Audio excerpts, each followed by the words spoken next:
JERMAINE JENAS Jose Mourinho is a victim of social media generation. If I were a player, I'd sign for Jose Mourinho tomorrow.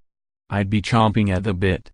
I've watched him consistently turn good players into great players and average ones into really good ones.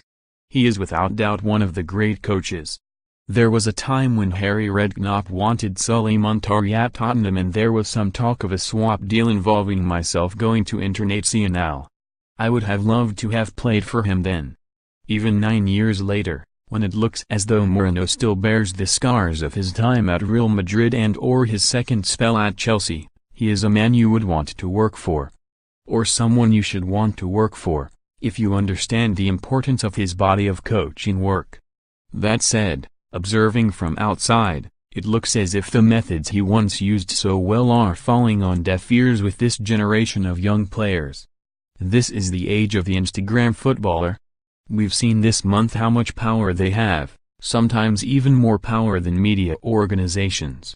Certainly in terms of their social media following, they might have more power than managers in swaying the opinions of young fans. That just wasn't a factor 15 or 10 years ago when Mourinho was building his reputation. It wasn't even as significant 5 years ago, and it would have been fascinating to see how Sir Alex Ferguson would have adapted. Certainly, Sir Alex benefited from a very clear hierarchy at the club.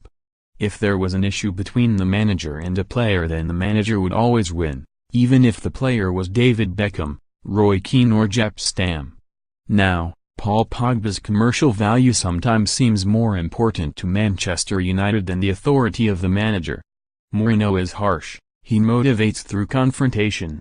Of course there is a charismatic, inspiring side to him as well, as shown in the famous story of how he told a 26-year-old Frank Lampard that he was going to be the best midfielder in the world. At the time, maybe even Frank didn't believe that.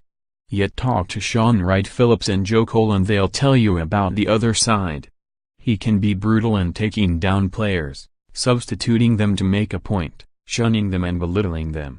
He would argue it was all about making them realize they could be better, and, for most of his career, he was right and it worked. However, he's now more than 30 years older than most players and he might find it harder to bond with them. Add in the fact that generations evolve and the landscape looks different now. Young players, just like all young people, are used to broadcasting their lives on social media. It's hard for that generation to fit the Mourinho mold of control. Maybe he needs someone close to help him.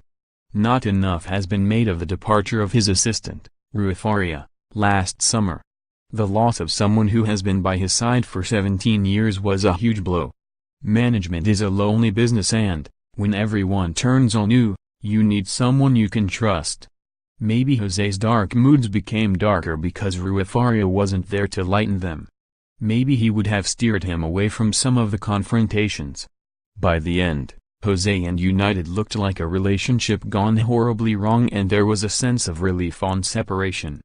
In the last few days, you've seen some of the old charm in the way he's dealt with his departure. If he can recover that charm, he'll be a formidable force again.